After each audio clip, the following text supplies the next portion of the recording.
Mga ka-DIY. Oh, kita nyo ba yung view natin dyan? Oh, ang ganda oh. Dito nga pala kami ngayon sa landing point. So punta na kayo kasi pwedeng-pwede yung puntahan ng sasakyan. Oh, ayan oh. Naging campers vlog na to. Hello, Mrs. DIY and Kid DIY. Hello mga ka-DIY. Hello mga ka-DIY. Hello mga ka-DIY, subscribe. Siyempre, ang ipopromote natin ito.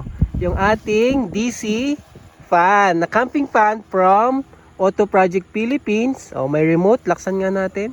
Ang init. Ano nga pala ngayon ay 3 PM na mga ka-DIY, 4 PM. 4 PM. So, medyo tirik pa yung araw, kaya kailangan natin magpalamig. So, buti na lang meron tayong camping fan. Nakikita ba? Yung background, yung liwanag, nasa likod.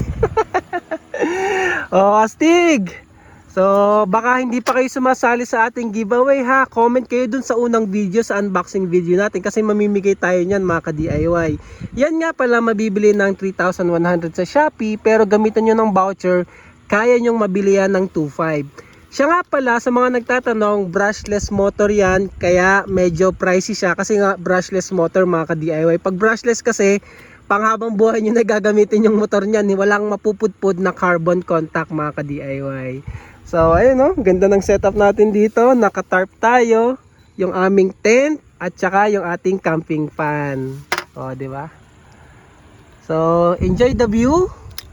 I love you. So ayun lang mga ka-DIY.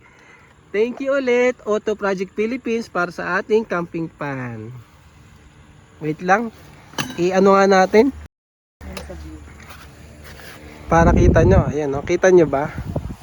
Yan, para maliwanag. Nakatutok sa akin. Tutok natin sa kanila. So ayan mga ka-DIY. Tapos ang ating view.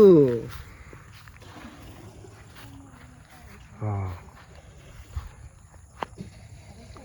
Mount Cristobal, sa likod niyan yung Banahaw at Laguna. Mount Kalasungan sa Kalawan, Laguna. So nasa landing point tayo mga ka-DIY. Hello. So ayun lang mga ka-DIY. Promote lang ulit tayo ng ating DC fan. So ayan siya, ang ganda. Sulit na sulit yan mga ka-DIY sa mga nagka-camping. Montage. Oh, mag-montage tayo. Kunwari. Ooh. Daming alam. Bili na kayo.